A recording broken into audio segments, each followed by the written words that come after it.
Welcome, welcome.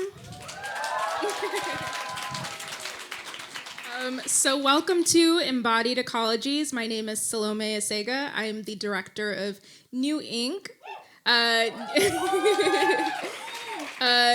New Inc. is New Museum's cultural incubator for creative practitioners working across art, design, technology, and science. I'd like to begin with the Land Acknowledgement. To recognize a land is an expression of gratitude and appreciation to those whose territory you reside on, and a way of honoring the indigenous people who have been living and working on the land before us. It is important to understand the long-standing history that has brought you to reside on this land and to seek to understand your place within that history. We would like to acknowledge the Lenni Lenape people, who are the original inhabitants of Lenapehoking in the island of Manhattan. So this evening's presentation is part of a Science Sandbox funded program series featuring New Inc.'s Creative Science track, which explores scientific topics and the urgencies of our climate crisis through art, performance, food, speculative design, mixed reality, and so much more. There are very few institutions that support this kind of artist-led research, investigation, and community action. So I want to express deep thanks to John Tracy and Yvette Mondino, who are maybe somewhere in the crowd, I can't see you, and the entire Science Sandbox team for seeing and lifting up our work. Tonight, I'm so thrilled to co-host Embodied Ecologies with Serpentine Synthetic Ecologies Lab. Thank you, Kay Watson, Yasaman Sheri, Alex Boyes, for saying yes and for joining us. It's been truly a pleasure to connect the dots between our programs and offerings, and I think we're planting a seed for much more to come. So the structure for tonight. So this evening is anchored by a keynote presentation by Yasaman Sheri, and who is also a mentor in our New Inc. program. The keynote will be followed by presentations from 6 creative science track members. We'll have 2 rounds of lightning talks, each followed by brief panels. And having worked closely with the artists on this track, mentor in residence Fiona Raby will act as a respondent for the evening. And before passing it off to Kay, I just want to give a couple thank yous. I want to thank the powerhouse that is the New Inc. team for all your hard work to make this evening happen. That's Raul, Raven, Maddie, Andrea. We're back in person. We're not on Zoom. Thank you, Derek Wright, for all your production support. And thank you to our ASL interpreters, Candice Davider and David Canas. Thank you. Hi, everyone.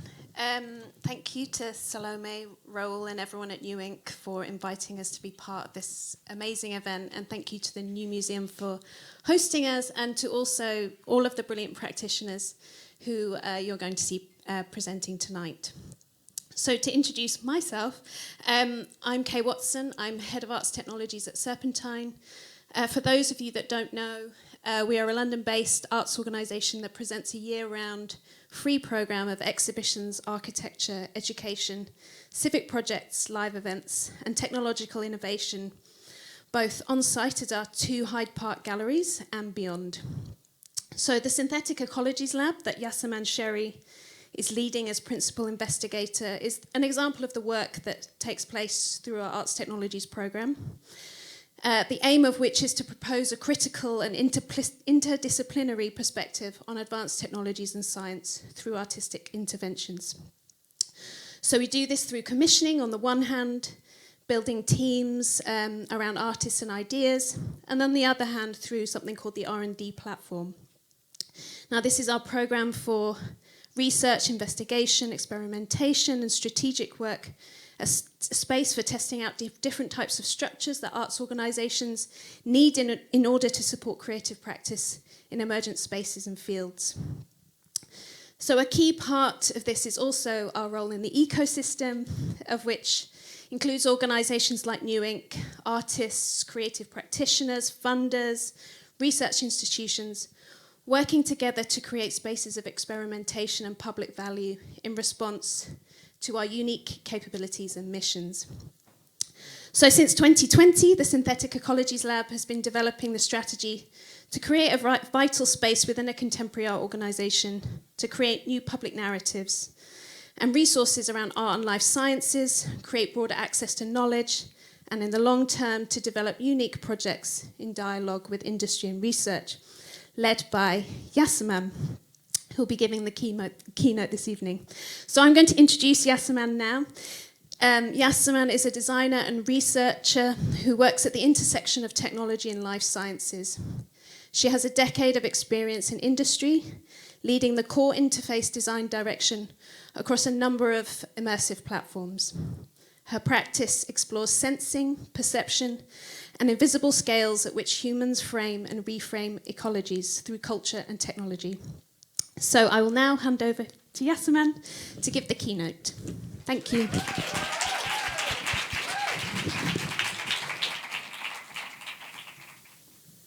Hi, everyone. My name is Yasaman Sheri. Thank you so much, Kay, for the lovely introduction, and to Salome for having us. I'm really excited to be here tonight. I wanted to start this evening by talking about creative science and what that could mean for us. I'm not going to talk about creativity or science and what those specific things mean, but I'm going to start with a different point of view. I've always been inspired by the way different cultures tell stories around nature. I've seen and experienced some in my culture and adjacent cultures in forms of poetry and songs. This particular one is Pantra Chantra, or Kelila and Demna. It's stories of animals and how they interact with one another, but also perceptions that they're told through the story. It's really inspiring for me to think about this perspective. And throughout human life, cultures less dominant, older, indigenous practices actively interact in communion with nature. This particular one is singing to remember methodologies or dancing to honor many living things. At the heart of these practices is an enmeshing of culture and experimentation. This happens in kitchens, in places less explored, in fields, and in all sorts of spaces. I follow this through, actually, it's a natural sake house, and they kind of cultivate old practices in sake. It's by Japanese, essentially, sake house. So you can even follow them on Instagram, and you will see it in the caption. This is the caption on the post, and it says, "This is the first time this season where I hear the song. It makes me feel excited and happy, saying this year has begun. We sing songs when we make sake. I think that brewers' happy feelings will be sung, and the bacteria will ferment vigorously, making it a fun drink for those who drink it." The Terada Honke continues to work on natural sake brewing, today aiming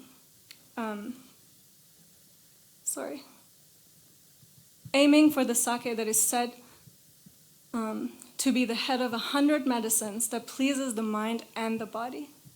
I especially like this part: happy, fun, and thankful. I feel like this is the spirit of creative science: experimentation, happy, fun, and honoring the different invisible living things that we interact with.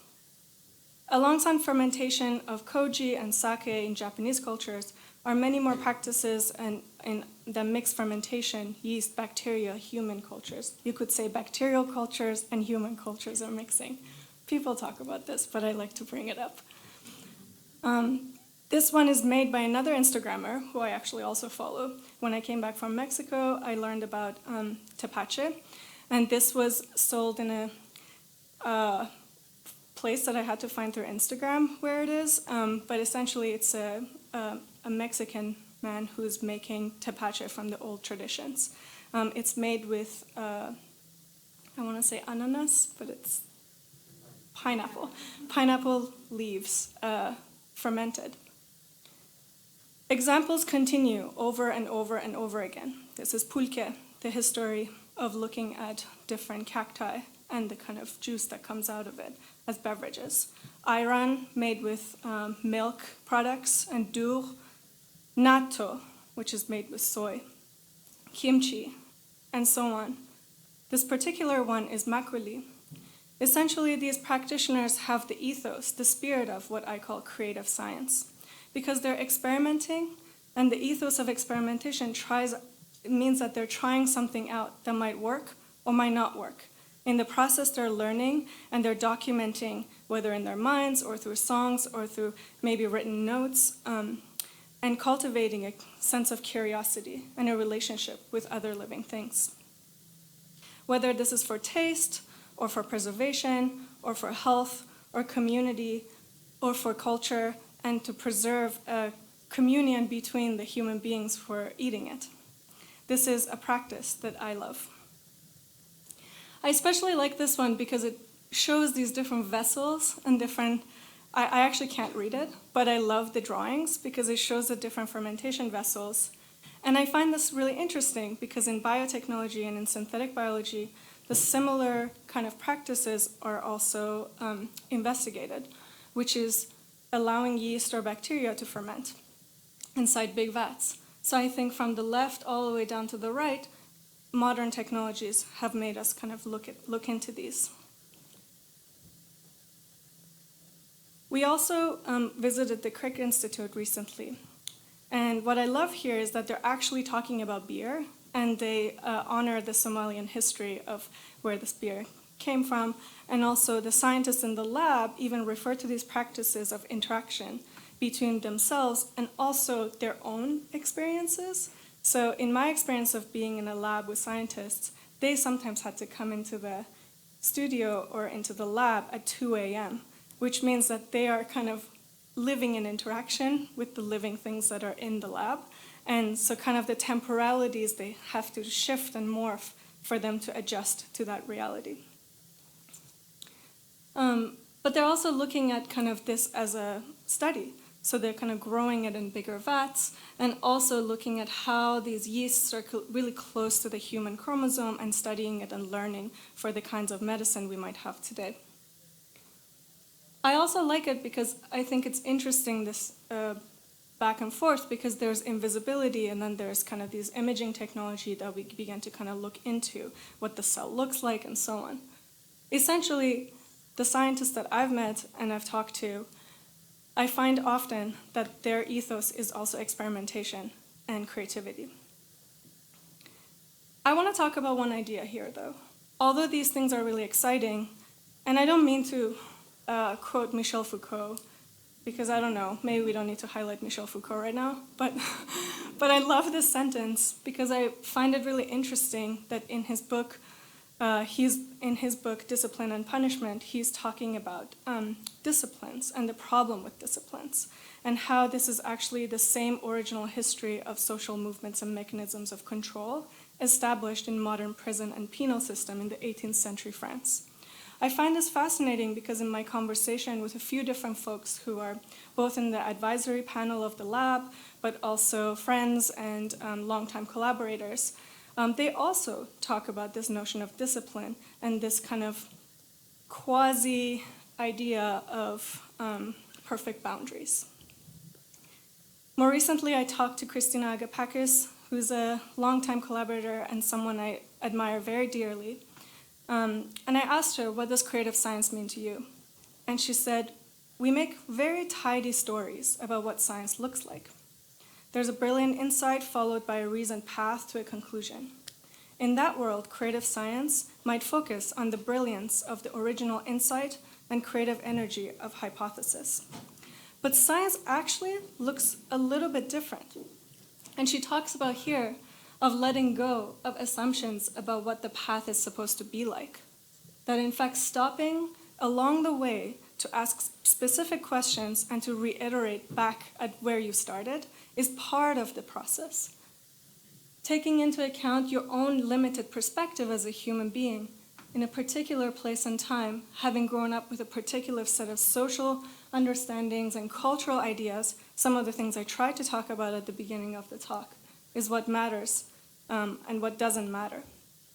I like this writing from Christina because it really talks about what the ethos of creativity, but also the ethos of experimentation, that we want to sometimes fit things into that thing that we defined, but actually the openness is incredibly important. I also talked to my dear friend Paige Emery, who is an ecological artist, and Her work is incredibly poetic, and she thought about creative science in this way, that creative science is a type of science that values listening and is in its research cultivating an openness for more than human ecologies. Here in this book by Ignota Callender, she looks at different plants, and I really like this idea of openness and listening, also things that we cultivate in our culture. Lastly, I spoke with Elizabeth Hennef about creative science and what this means to her. Creative science is a science that challenges the hierarchies of control of subject-observer, one that allows for reciprocity. I like here Elizabeth's comment because I think here she talks about control in a very particular way. Her practice as a scientist, she talks about science is a practice of control. It's embedded in the language, isolation, purification, and so on. She says that creative science is one that releases that and acknowledges that the boundaries are actually not limited to, they're not rigid, that they're actually porous. And I think this is a really interesting way of looking at it coming from a scientist. So, I'm really honored and proud and excited to have created the Synthetic Ecologies Lab with Serpentine Galleries as part of the R&D platform within Arts Technologies.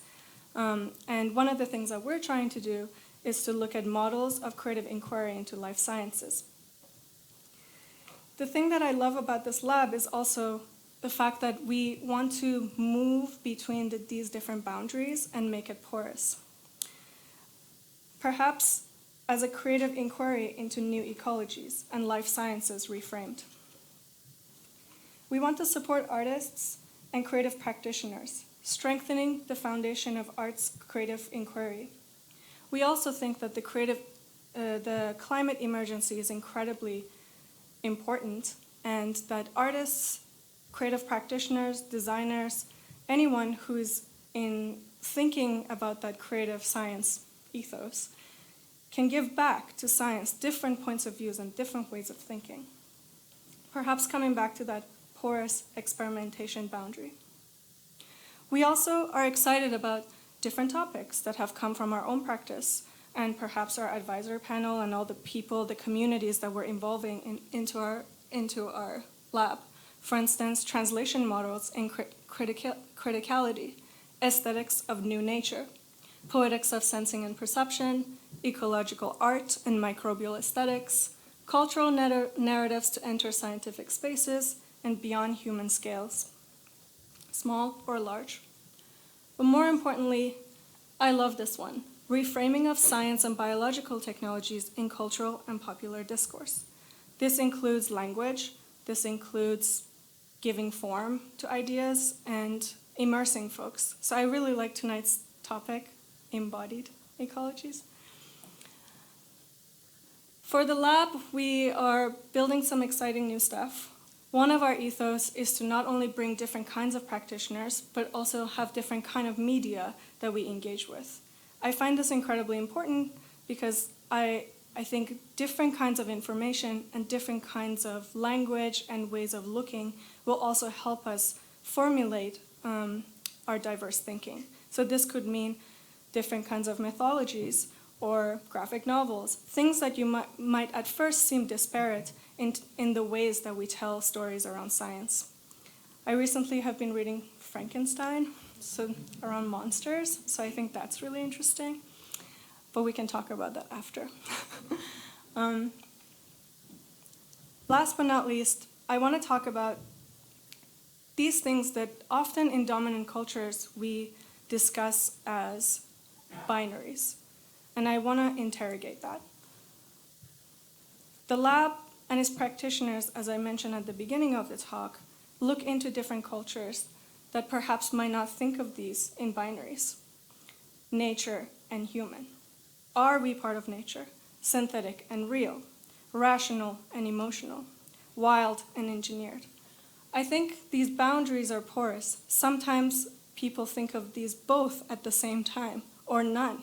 So I think it's exciting to question these language and also begin to think not in binary terms, but plural terms.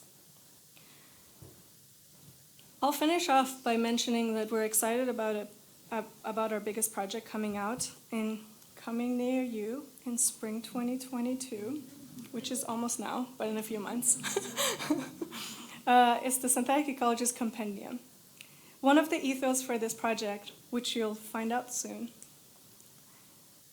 is to bring different knowledge systems together and to question, but also begin telling different stories and multiplicity of stories. This particular image is about the history of the hypertext and encyclopedias, and I'm really fascinated by that and how knowledge is created in these spaces and how pluralities can stay. So I'll finish off by saying, when we think about our Earth today, we need experimenting, inquiring, exploring, to try something new and not to be afraid to revisit the knowledges and histories that are erased and forgotten. That could mean that they exist in a new form, or that we highlight people that have not been highlighted. It could mean that we take a path less traveled. It could mean that we do something that's socially not as acceptable, and be fearless to do things that are not immediately profitable. I like this one. It says, I wish the earth was more like a library, people speaking in soft voices on the streets, everything shared and borrowed. I actually really love libraries compared to bookstores, but we can talk about that more also. And inspired by self-assembly, I think it doesn't have to be that we all agree on the point of view. I think it's just allowing different people to self-assemble and tell each other stories back. And that's the spirit of creative science, in my opinion, and in my conversation with the few folks I spoke to. I'm curious what you think creative science is, and I do wish for everyone to feel invited to participate. Thank you.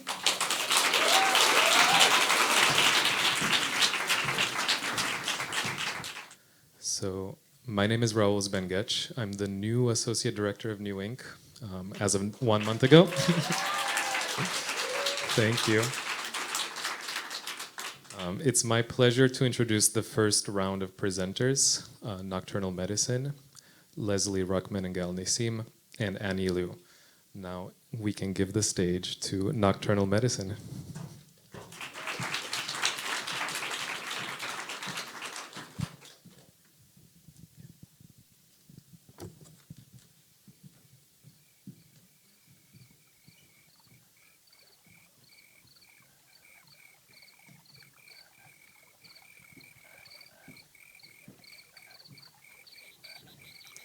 We'd like to invite you all to close your eyes and sink into the sound.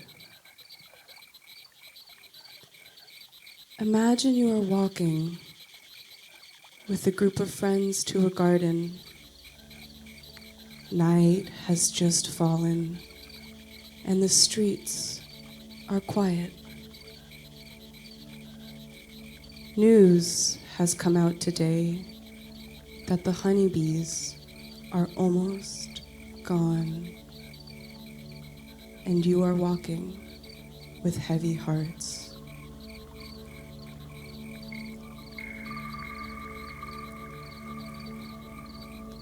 As you get closer to the garden, you hear the hum of voices. Entering through the gate, you see candles lit and people gathered. In their center is a pile, the bodies of bees whose lives have left them. You join the circle, lower your heads, and let your hearts mourn.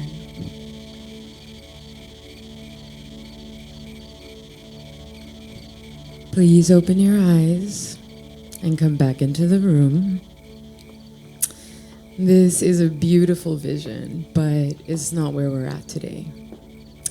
Instead, as populations of insects continue to diminish, and new ecological crises emerge every day. Most of us here do not have the spaces or practices in our lives to really acknowledge these losses and to process them and to sit with the emotions that they bring up. And yet we struggle. We are sick with the pain of environmental crisis. So why can't we do better, right? Why is this happening? Because climate change, it is not a you problem. It is not a me problem, right? It's not happening at the individual level. Climate change is a cultural problem. It exists at the level of mainstream Western culture. It is entrenched in our government, in our economic system, and in our ways of understanding who we are in relation to the rest of creation.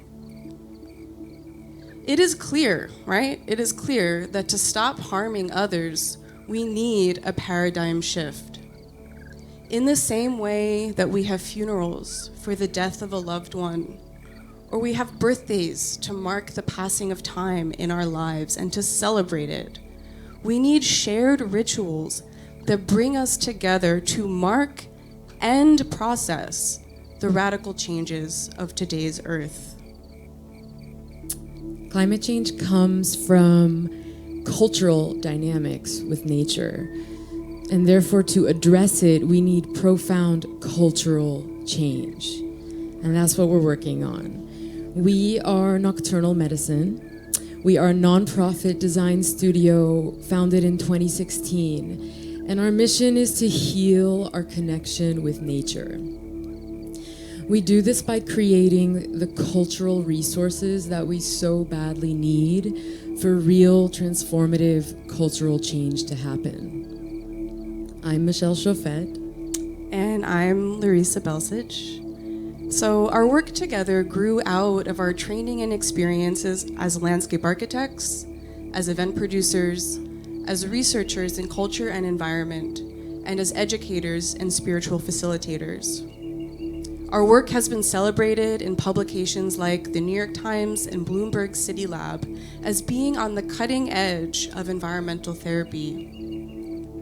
We work on multidisciplinary teams in collaboration with DJs, therapists, activists, spiritual facilitators, and we've produced work for academic institutions, nightlife venues, and cultural organizations. Our methods are research-based, and we employ two key strategies. One, we create sacred spaces and rituals that help us face the implications of our changing planet. And two, we create transformative experiences that allow for deep learning at the level of the unconscious. Research in climate psychology and sociology shows us that these methods are key tentpoles to healing our relationship with nature. So our work draws on new and ancient traditions and brings spirituality and emotion back into the conversation around the environment in Western culture. We've created a funeral for insects, a chapel for bees, a climate grief rave, a digital temple for wildfire-induced loss. We use sensual, tactile, and participatory means and diverse healing modalities into approaching the painful realities of today. We create learning opportunities that aren't didactic, but embodied and experiential. And we offer multiple entry points into complex, larger-than-life themes so that people of all backgrounds and ages can find connection. So what are we working on now? So right now we're developing an event series at the nightclub Nowadays that connects us with nature's rhythms and today's environmental realities. We're partnering with doctors at the Pacific Neuroscience Institute to research how transformative experience can be a healing force. And we're developing a proposal for an earth-centered temple for diverse spiritual traditions.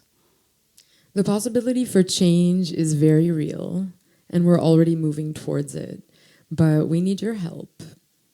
If what we're talking about resonates with you, here are some of the ways that you can support us. You can hire us to work with your community. You can donate to our projects fund, and you can help us find a workspace. But one of the most important things that we can all do is to build and honor our own practices of connection, recognition, and reflection, right? So to that end, we have given you all a gift. I would ask right now if everyone could please reach under your seats and find the velvet box that is towards the back of your seat.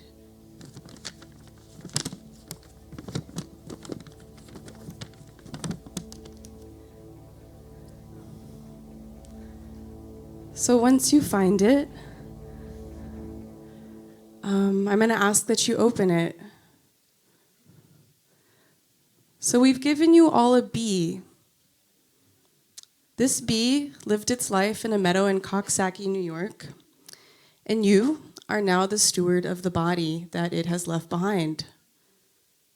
So with this gift, we are inviting you to be the author, right, of your own relationship of care and respect. You have a choice now. You can choose to bury it. You may choose to place it somewhere special. You may choose to forget about it. But whatever you do, we ask that you please take this responsibility seriously and with love. Our gratitude to you for giving us your time, to our fellow presenters and our mentor Fiona, to New Inc., the New Museum, Science Sandbox, and the Serpentine Gallery for giving us this incredible opportunity. Thank you all so much. Thank you.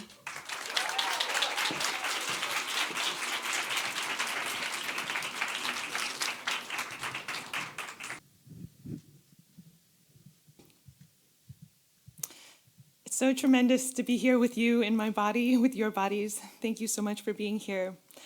My name is Ani Liu, and I'm a researcher and artist. In my journey, I've worked in architecture, wearable technology, biological design.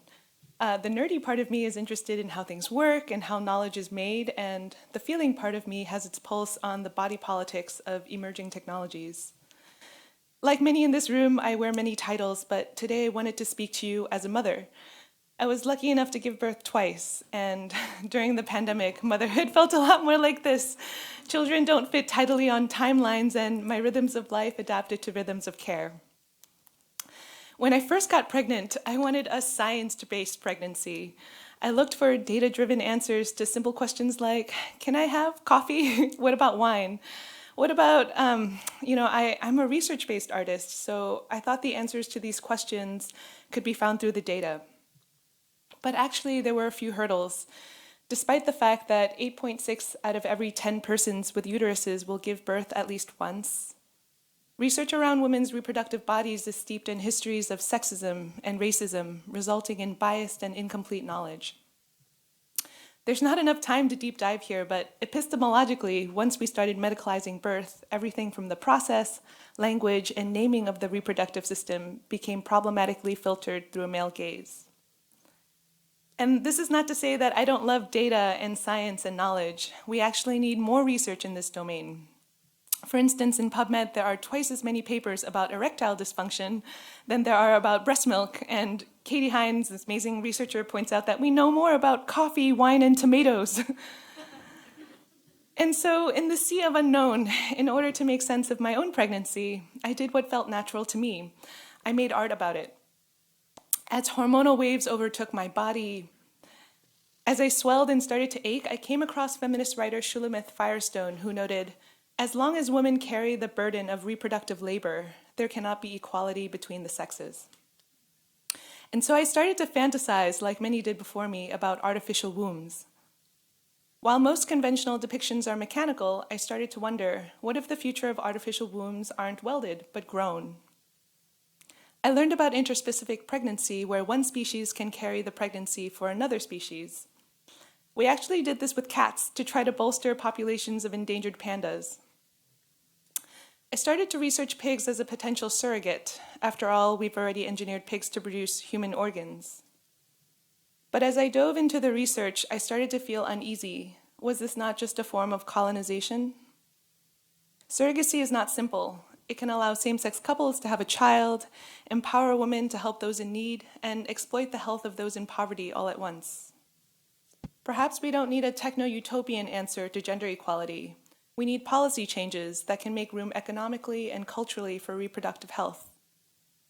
Paid family leave is especially important in the postpartum period. For medical reasons, I recorded how often my daughter was fed and changed, from top to bottom, the 24 hours a day, from left to right, days of the month, and you can see we didn't do a lot of sleeping. The pandemic revealed that mothering is essential work, and without childcare, families were pushed to crisis. As an artist, I've been recording and trying to make sense of my own experiences. Through the material culture of my motherhood, with breast milk and diapers and breast pumps. And toys. After all, we're all primed from childhood for the system society wants us to abide by, and I've been studying toys as a behavioral simulator. And research shows it's not just child's play. It can have real impact on identity formation. I've been training an AI model on real-life toys to learn more about how we gender children both overtly and subconsciously. We're biocultural organisms that are shaped not just by biology, but by environmental and material contexts. How might we unlearn gendered values starting in childhood? While I've often referred to my pregnancy and motherhood on feminine terms, I want to acknowledge that there are many with uteruses who give birth as men or non-binary. How might design help them break barriers too? I've been speaking with transgendered persons to learn what types of garments are gender-affirming to them. And I've been designing a series of pregnancy menswear to normalize and remake stigmatized assumptions between gender, sex, and fertility. I also wanted to note that we need to fully support our friends who don't choose parenthood as well, starting with protecting abortion rights.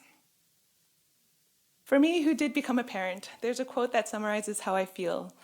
I love my children more than evolution requires. In my reproductive journey, I learned there's no one way to be pregnant or to parent. We're diverse, and there's limits to the data we currently have. As Donna Haraway notes, science is a situated knowledge, and as such, always partial, dynamic, and open to revision. And I find that this is the perfect space for creative science. Gender equality is socially constructed and needs to change through policymaking. Artists working with science can impact cultural perceptions. You can learn more about each of the projects I showed today through the postcards in your goodie bag, along with the sticker to spark conversation. When I first started making art, as a student, I rarely saw art about motherhood in galleries. I avoided pregnancy because I was afraid it would kill my art career. When I did become a mother, there were so many things about my own body that surprised me, things that I'd wish we talked more openly about. I make this work because it's my lived truth, and it's the story of my body, but it's also the story of many other bodies. So much change starts at the cultural level, so let's spark some conversations. Ask me for a studio visit. Let me introduce you to my favorite artists and designers working in this space. And let's foster an ecology of care. Thank you so much.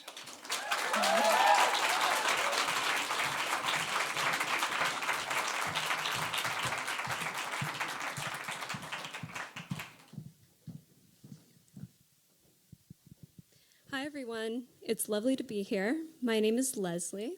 Hi, I'm Gal, and together we create biophilic experiences to bring people closer to nature. Even though we both grew up in cities, we've each been drawn to nature and animals, always seeking out interactions with the non-human world. And we believe that everyone in this crowd as well has an innate need to connect with nature. But sometimes we just need help to find it. Like a therapist that helps guides you through the understanding of your emotions, we create opportunities to bring people closer to nature and deeper the connections that they might otherwise. But one challenge is that when most people think of nature, they think of a place like this, a wilderness that's far away and out of reach. But you can also find it here, in urban environments. And even here, in the most human-centered environment, our homes. So today, we want to share with you 3 projects that guide people towards meaningful connections to the wildlife who share our homes. When we think of these creatures, we often see them as invaders. And in our first collaboration together, Surveillance, we aim to show ants in a different light. So surveillance is a biological art installation that uses computer vision algorithms to explore the unseen world of ants. And we were moved to see our audience's reactions shift from a view of ants as insignificant or repulsive to a place of curiosity, where they had questions about their collective behaviors, moments of admiration, and wonder and reflections about the biological algorithms that also drive human behavior. For our next project, Swan Song, we look towards the sky, towards the wild birds that visit our cities and migrate through it. We created an urban intervention art installation that focuses on the topic of cities as shared habitats, and to bring attention to the unintended consequences when we design our spaces without considering other species. Birds collisions kill around 1 billion birds every year in North America alone. That's 32 birds every second. Last summer, we showcased a proof of concept at Pioneer Works of Swan Song, and we used real sounds of birds colliding with windows that were played through exciter speakers to reflect and vibrate the glass to reflect their impact. Birds can perceive the concept of glass, and we as humans can see into the UV spectrum. We created a UV mural to help participants explore the unseen and make the unseen visible for both species. To extend this installation even further into people's homes, we created AR and audio experience kits that people could take home and share their own windows, and even create a UV mural for the birds who share their neighborhood. And this summer, we're going to continue to develop this project at a residency at Governor's Island. So lastly, this brings us to Homebodies. This is the latest project that we're working on. It's a series of take-home art objects, each with a unique guided experience that helps you become hyper-social with the wildlife who share your home. The series has 3 parts that are taking inspiration from the Eames film Powers of 10, moving from the micro to the municipal. And so when we zoom in, we're looking at the microfauna that inhabit your body and relating to our own bodies as ecosystems of wild creatures. Zooming out, we explore the personal space of the home, making connections with houseplants that are often exotic species from faraway landscapes, breathing life into our indoors. And zooming further out, we travel outside our homes to build on our prior work with birds and make deeper connections to these creatures that are familiar yet wild. To realize this concept, we decided to start in a place that we've all been spending a lot more time lately, our homes. Many of us have houseplants, but we rarely think of them as wild creatures. Botanopathia invites you to reimagine your home as a tropical climate capsule. It is a guided experience of interspecies communion, a time to connect with your plants, yourself, and your home. But how do you connect and become intimate with a plant? You can share a cup of tea with them. A social act of tending and caring that benefits both humans and plants. To activate this experience, participants receive a kit of plant-inspired items. An immersive audio experience tells the story of humans and plants, and a series of empathy exercises guides you through your senses. A tea for taste, a scent to a smell, and a seed to touch. And today we're very, very excited to be sharing the proof of concept of Homebodies with everyone in this audience to take home and try. But this is only the beginning. We imagine a future where Homebodies can take many different forms, an art object that builds throughout the series and is left behind in your personal space, a reminder that these intimate connections are possible anywhere. And we believe these experiences become tools for people to reshape their view of home and the creatures who share it. So we see a future where Homebodies are shared as gifts, person to person, seeding a community where new thinking about these shared habitats becomes possible. So in essence, we want to help more people connect with nature in meaningful ways. So if you feel the same, we'd love to be in touch. We're always open to collaborations, workshops, talks, exhibitions, and support. So please visit the QR code to learn more about our upcoming events and stay in touch with the Homebodies series as it progresses. Lastly, we'd like to leave you with one thought. Don't be a visitor, be present, be a part of this place that we call home. Thank you. Thank you.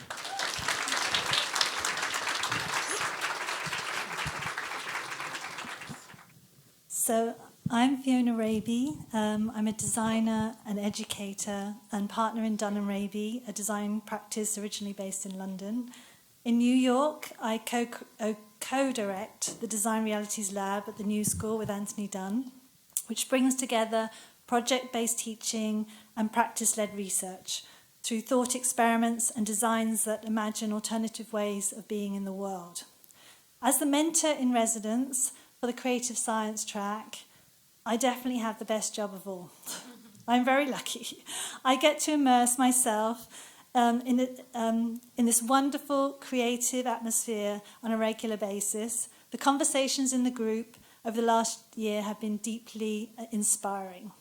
And I'm struck with a different kind of energy, a shift in mindset. I feel this group are asking us to connect in a very different way. They are asking us to exercise the full breadth of human capabilities, the imagination, all the senses, the intellect, to dig deep, to feel as well as think, with humility, with sensuality, to reach just beneath the threshold of our rational minds. Whenever I describe the group, I always say it's a little geeky. But as you see tonight, there's so much sensuality and richness. Lying beneath all the projects is a great deal of research and technical knowledge.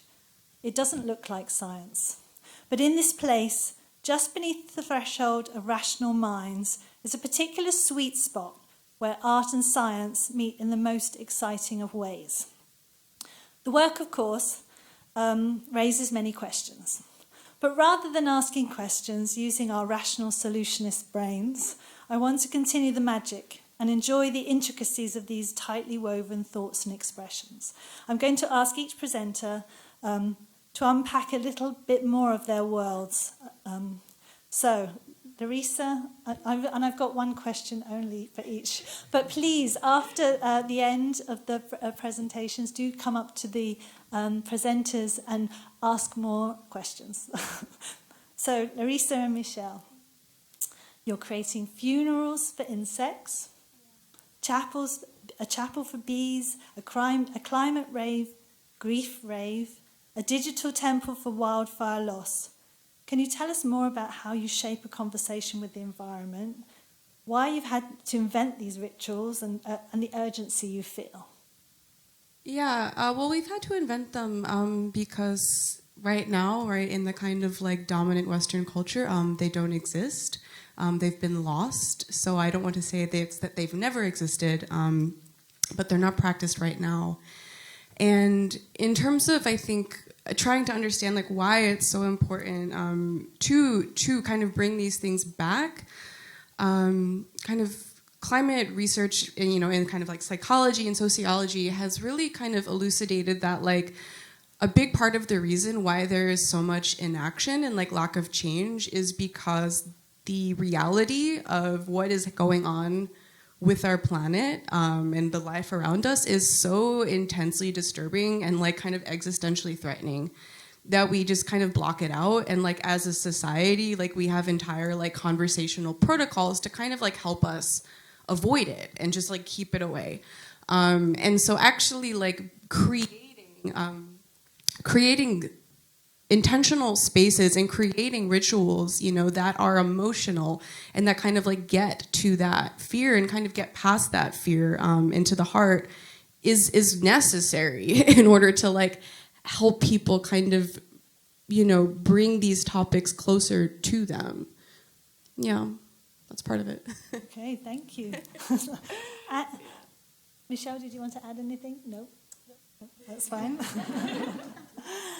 Ani, you unapologetically poke around in what might be considered uncomfortable and uneasy terrain. previously menstrual blood, now uteruses, breast milk, and scientific motherhood. So as an artist, as a cultural researcher, what would you like to see get talked about more that doesn't get talked about enough? So many things. I guess drawing from the personal, I feel so embarrassed to say this, but there were so many things about the pelvic floor that I didn't know about after I gave birth. I didn't know about, and maybe it's a kind of privileged thing to say, but I didn't know about incontinence or hemorrhoids. And I feel like there's so many things about bodies as they age, as they transform, that I wish that we could talk about. Other things too, like miscarriage in the workplace, for instance. So many things that happen to so many bodies silently, and how can we create a space both emotionally, professionally, personally to kind of talk about them and process them and normalize them. So anyway, talk to me afterwards. I have so many things that I would love to talk about. Yeah. Thank you, Annie. So Leslie and Gal, wildlife is not out there. You tell us that it can be found in our cities, our homes, and within our bodies. Your projects help us become aware of the complex ecologies that entangle us with other species. So what other things within this ecological space are not being addressed by our rational minds? Yeah, that's a great question. I think Yasaman's keynote went into such great detail about the rational mind and this need for categorization and definition and control. And it reminded me of some research that we've been doing as part of our Botanopathia project, where we were interested in this notion of paradise, this kind of idea that's very human, and it's an imagined place that's filled with nature and abundance and beauty, and we can kind of lose our humanness in that space. But as we dug deeper into, where does this idea come from, we actually learned the word is 3,000 years old, and originally it meant a walled-off, enclosed garden space. So we were really struck by this notion that, from the beginning, humanity needed to separate in order to feel safe and to feel control. And this idea that paradise is actually us separated from nature was very striking. And I think through the work that we do together, we're always trying to maybe subjugate that rational mind and try to build more emotional relationships. Going through these projects, learning so much about these species that are so strange to us, and always trying to find moments of connection and to share those connections with others through these experiences. That's really the essence of what we're trying to do. And definitely language has a lot to do with that. Even thinking about how we define species in either introduced versus invasives, they're not very different, right? Those houseplants came from wild places, and rats in New York also came from wild places, and we just don't enjoy them as much. So it's more about our perspective and how some people, I enjoy every rat, but yeah. So kind of thinking about that and how we can challenge these preconceptions, thinking about boundaries, thinking about windows. They allow us to be both indoors and outdoors at the same time, but the birds don't see those borders. I'd like to just add one more thing, if I may. Yes, do, please. That I think applies to all of our work, which is going back to this idea of sensuality and using all of your senses to bring people in past the realm of the intellectual and into the heart and into the soul, and to really create connection that way. I think with a lot of us, we're working with themes that can be really uncomfortable or really painful for people to encounter. And so when you invite people, almost seduce them into these themes by inviting them to use their senses and taste and touch and smell and kind of get into their bodies, that opens up an incredible opportunity that we really, really need, because we've known about climate change for the whole time I've been alive. I'm 33, and that hasn't been enough. So it teaches us that we need to come up with new ways of getting people into these themes. Wonderful. Thank you so much. Thank you all. The presentations Thank were you, Fiona. tremendous. Thanks, Thank you. Thanks.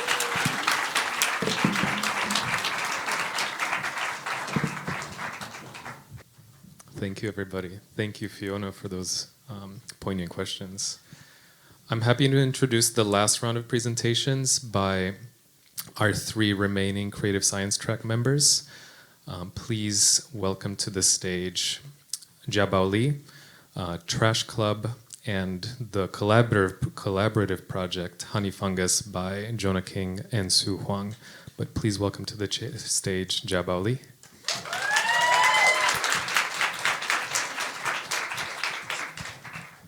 Hi, I'm Jiabao Li, an interdisciplinary artist exploring interspecies world sharing, where for a brief moment, a human and another species acknowledge and honor each other's unique worlds and share the world through the act of art creation. Today, I have 3 meditations on how nature experiences human phenomena. Last year, I worked with Marine Biology Lab in Hawaii. While the scientists were studying the squid, I noticed that the squid in the lab just sit in these boring white tanks all day long. So I wonder if I could make their environment more interesting by building a playground for them. I collect the white sand and black sand from Hawaii Islands and make them into the shape of certain countries.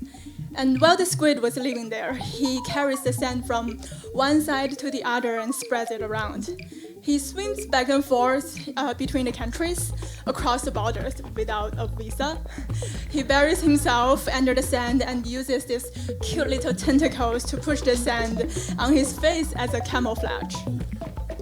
And watching the squids reminds me of myself in many ways as an immigrant, moving between China and the US, carrying the baggage of 2 cultures, trying to assimilate to blend in, but found myself in this situation like the squid, where he has white sand on his body, but black sand on top, sitting in the middle of the black sand surrounded by white, but feeling perfectly camouflaged. Can you find where he is? Well, he's right there. Eyes bulging out of the sand. We build borders between our countries that can block natural animal migrations. Animals that would not care about the delineation between countries are forced to recognize the difference and take a side. After 3 weeks, the squid completely reinterprets our human-made maps and borders from the squid's perspective. The map that humans have repetitively fought wars for in the eyes of the squid is drawn on their own terms. The second story is with the octopus. On the evolution tree, humans and octopuses have separated 500 million years ago.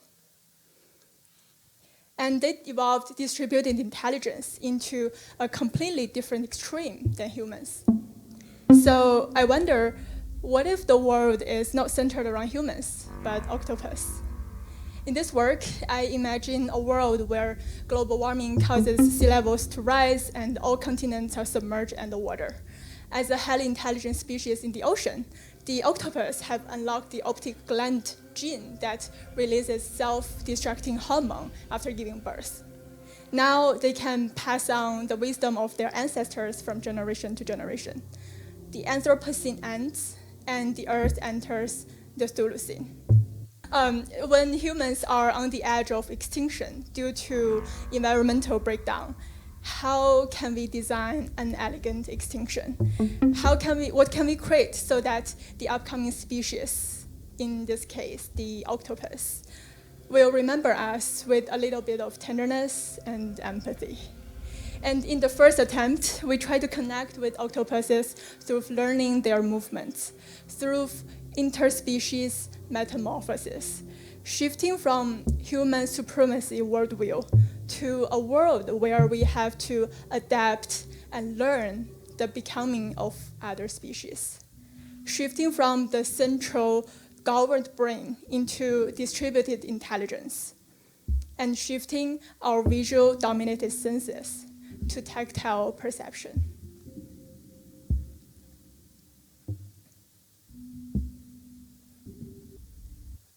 Collaborating with illustrator Eamon, we wonder what this world could be like through the octopus perception.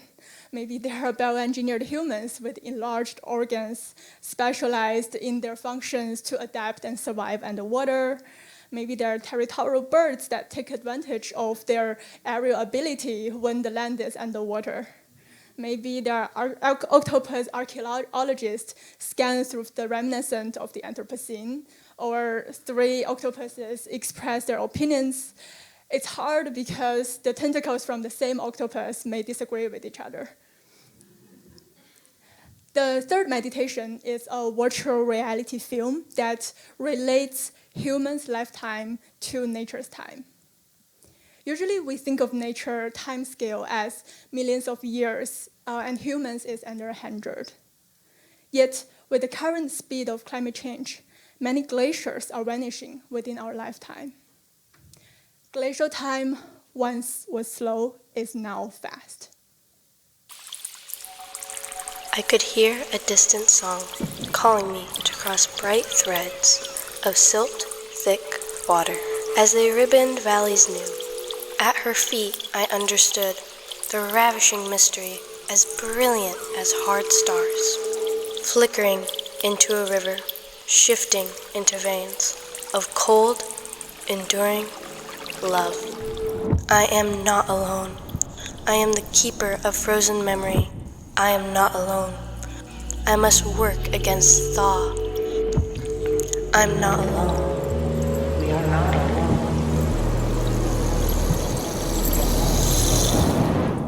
Old, weak, sick, a glacier I might pronounce like grief. I shut myself into my sorrow. While we were recording the sound in Alaska, I wasn't able to find this chirping sound in English to describe this chirping sound that you are hearing now. And then I learned that in the local indigenous culture's language, Tagish, both is the name of their tribe and means the sound of the breakup of ice. The glaciers are modeled from the satellite data of Matanuska glaciers to document the disappearing nature. They circulate, they transform, they are living. In your goodie bag, I have prepared a mini glacier growing kit for your freezer. These 3 meditations are my continuous explorations on interspecies world sharing. And doing this research is immensely enlightening because it gives me the time and opportunity to actively think and breathe with another species. And having moments like this. And I wish you could also experience it. To do that, I need exhibition opportunities to share these works in their fullest form. Screen map could be video installation in the museum. Thuluthing could be screened as part of a public program. Once a glacier could be an interactive VR installation. I also seek funding and partners to further the explorations. Come to me for more fun stories with cephalopod. Thank you.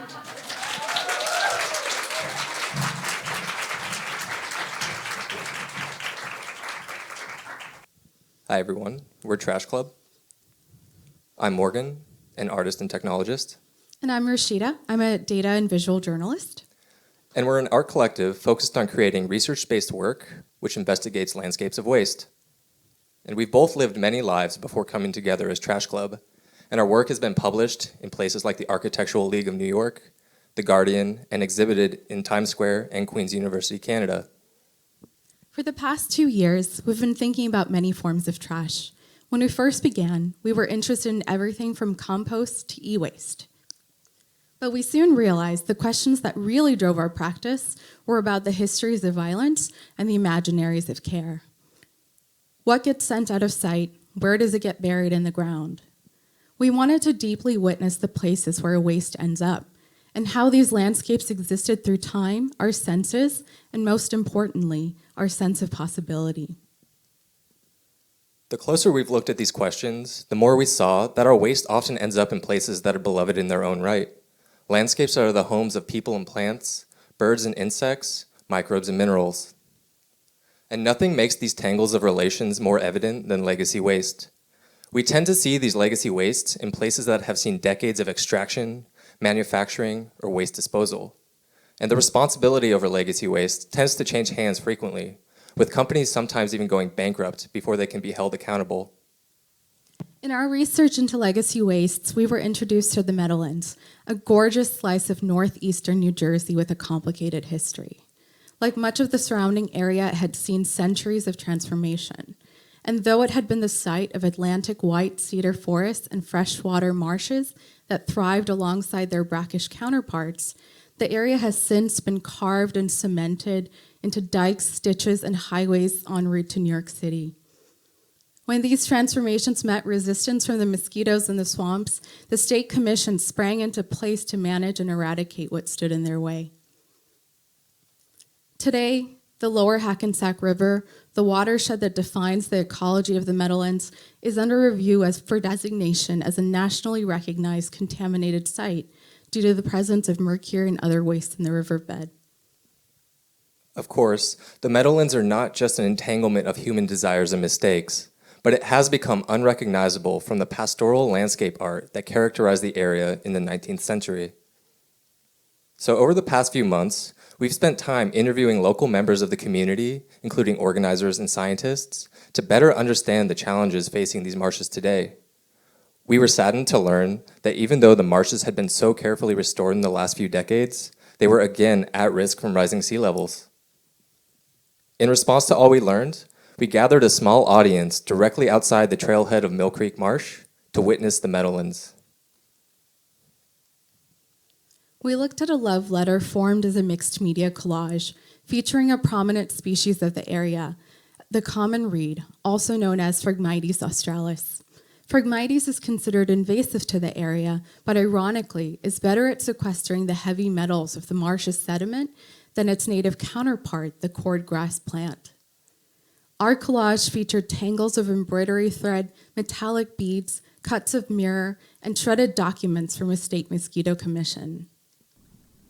The audience also immersed themselves in a virtual reality landscape created using LiDAR data and manipulated hydrophone recordings of the surrounding waters, a different apparition of the marsh.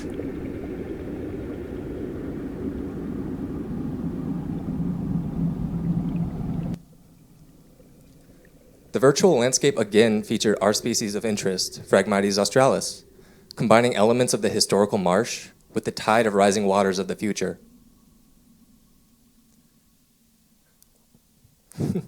We also commissioned two poets who are especially adept at writing about home, loss, climate, and possibility to ground our senses through their readings. And we want to continue doing this kind of work, to invite people to deeply witness the ecologies such as this. We want them to slow down, to listen, and to notice who is gathered in these post-natural spaces. For our next steps, we want to keep collaborating with poets, organizers, and scientists to extend our methods to other places in New Jersey, New York, and beyond. We are creating more in-situ installations, virtual reality apparitions, and other experiments in witnessing. We want to reach the same audiences that might visit places like the Shed, Pioneer Works, or even the American Museum of Natural History, and invite them to witness these landscapes with us. So far, we've been self-funding our work, but we're looking for institutional support to create the grandest visions of our projects, exhibit our work, and reach wider audiences. For now, we are Trash Club. Thank you for witnessing the Meadowlands with us. Thank you.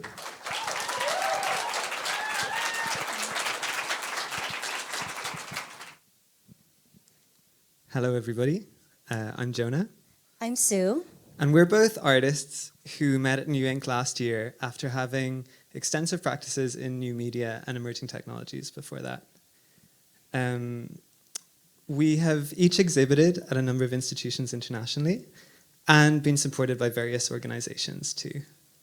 When we first met, and we both discovered that we were working on projects about clouds. And we had an interest in landscapes and ecological intimacies. So we decided to make a new work together, and we wrote a proposal, and we received a grant from the Arts Council of Ireland. And we returned to New Ink this year as collaborators to work on this project, which we will be introducing to you today. But first, I want you just to take a moment to notice the taste in your mouth. Consider the biochemical composition of your saliva. Think of all those living things in there, those tiny microscopic entities that actually compose your whole body, that cover the surface of your internal organs and your skin. Think about how porous and entwined you are with the world around you. You are, in fact, connected with all the living and non-living beings on the planet. This intimate mesh is a queer ecology. Our bodies extend across the earth and through each other in what scholar Daisy Hilliard calls a second body. But our world is still dominated by binaries and hierarchies. We delineate and dominate land. We conquer landscape and beings with catastrophic results. We believe that if people understood themselves as part of a larger ecological mesh, then we could begin to access new modes of care. But how do we create this sense of interconnectedness? We are creating a sci-fi VR narrative, inviting the audience to expand their bodily experience of the greater ecosystem. Following the research, we know that VR offers new opportunities for embodied experiences to generate empathy and sensorial knowledge. And we agree with Donna Haraway that storytelling is an essential tool for imagining new futures and making kin with other beings.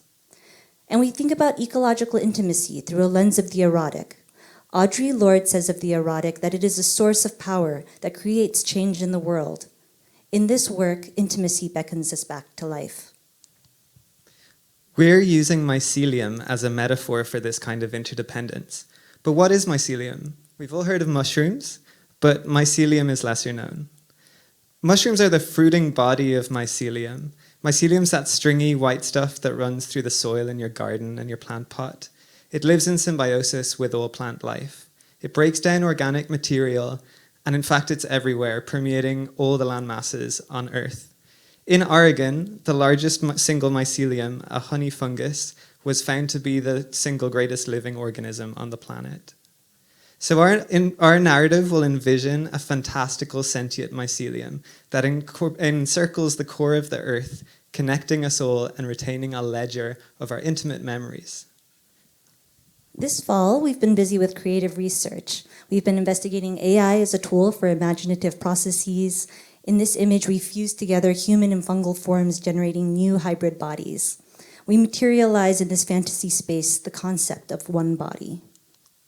We've been generating mycelium in 3D spaces, and we've been examining point of view possibilities in VR narratives, examining between human and fungi perspectives. So we're pleased to introduce to you today Honey Fungus. Honey Fungus is a VR journey led by an omnipresent mycelium that encircles the core of the earth. In this story, a young mycologist investigates a mysterious fungus. She discovers that the mycelium binds her and all of us to an extended ecological body. We're glad to share an initial visualization with you.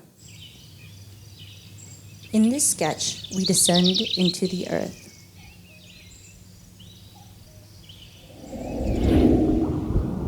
We enter into a fantasy underworld.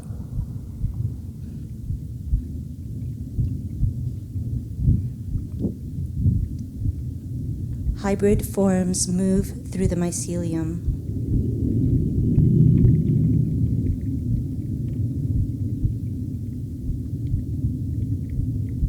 And spores unlock our most intimate memories.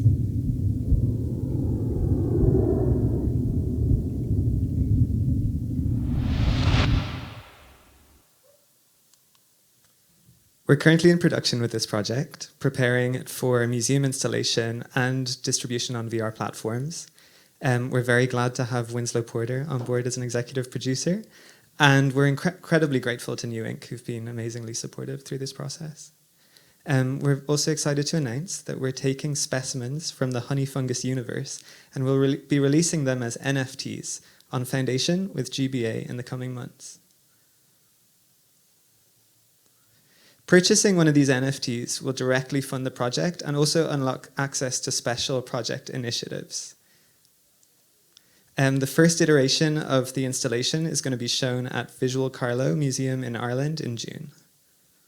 If you'd like to get early notification about the NFT release, you can go to our website at honeyfungus.xyz, join our mailing list, you can contact us by email, you can follow us on Instagram to learn more about our process. As we end, we leave you with a thought from Robin Wall Kimmerer. Paying attention is a form of reciprocity with the living world, receiving the gifts with open eyes and open heart.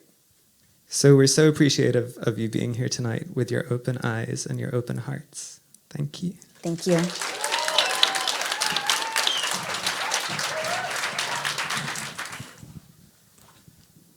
So we'll start with Sue and Yona.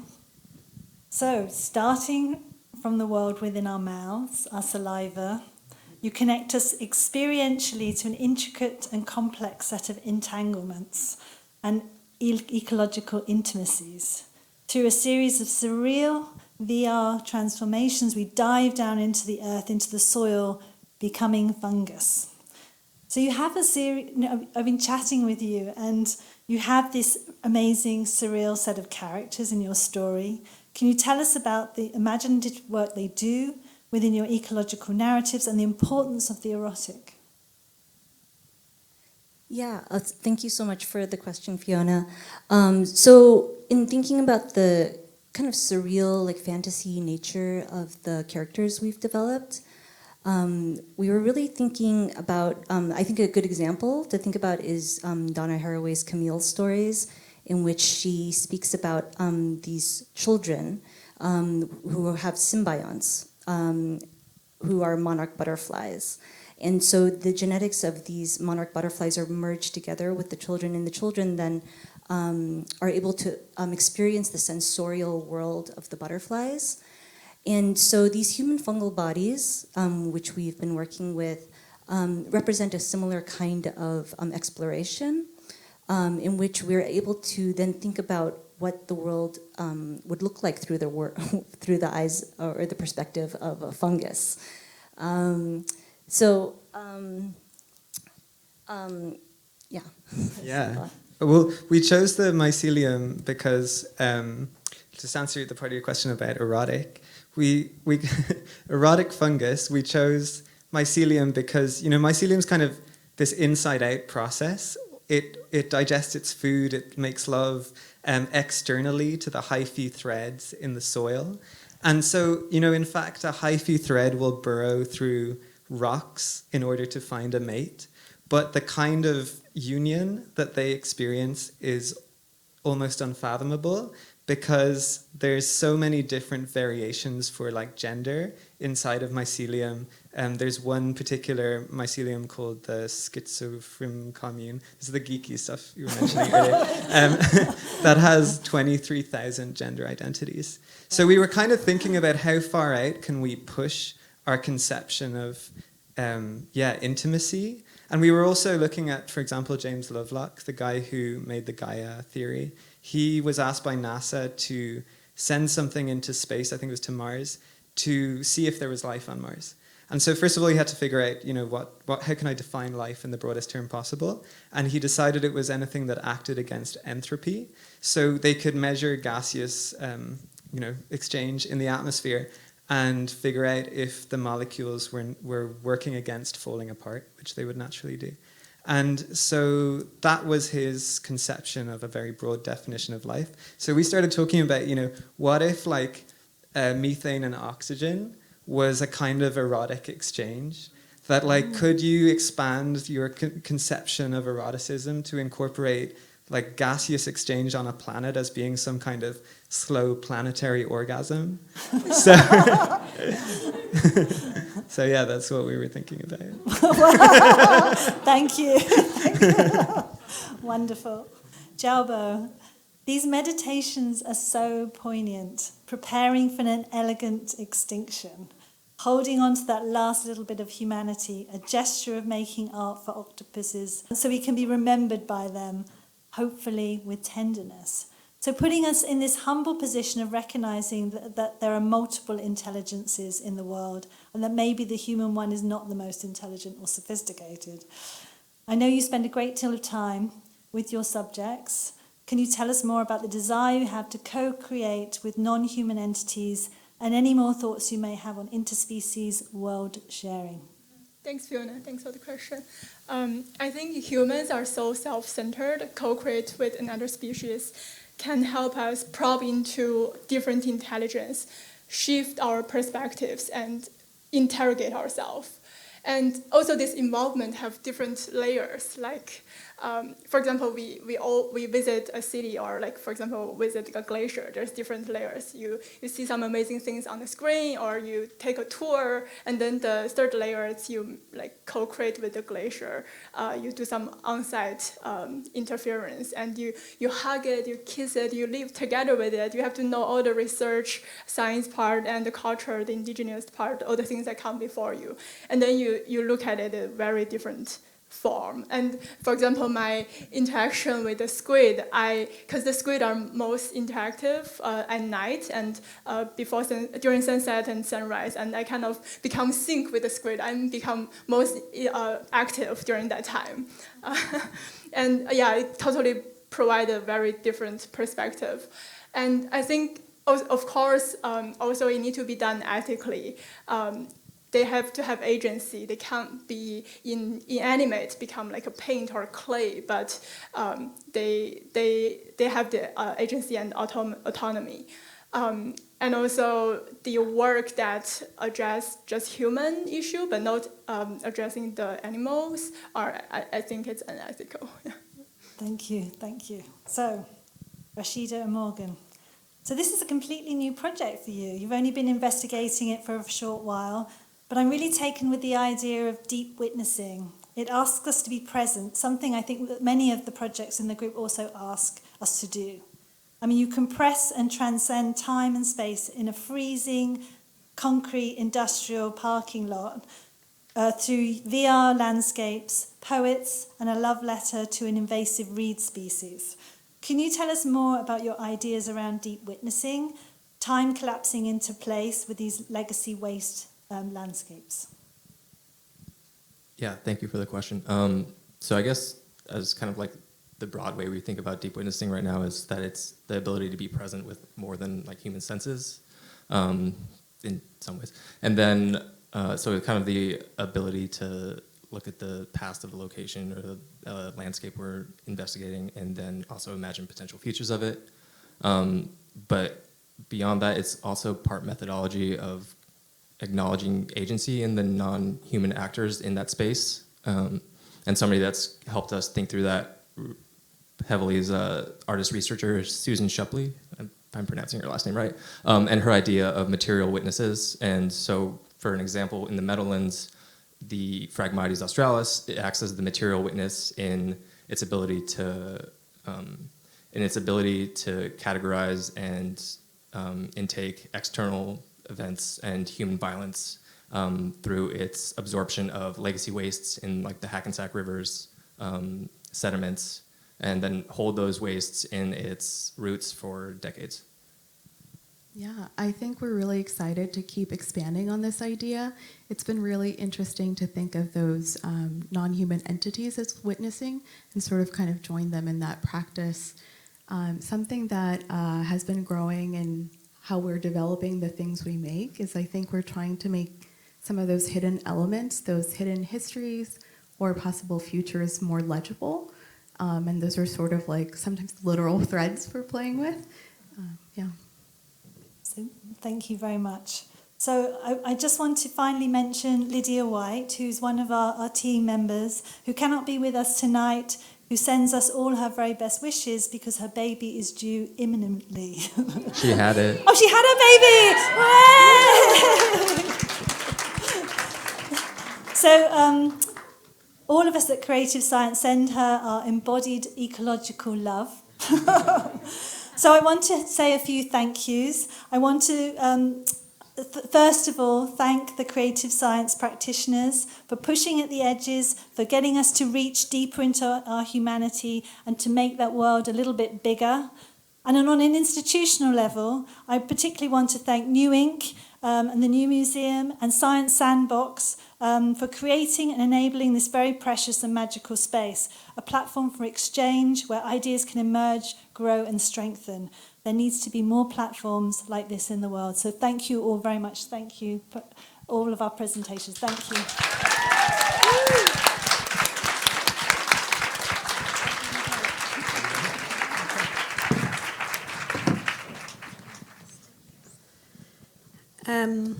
I hope I can do justice to the end of this programme. I just want to, echoing Fiona's words, I just want to say thank you and congratulations to everyone who has presented tonight. They've done such an incredible job.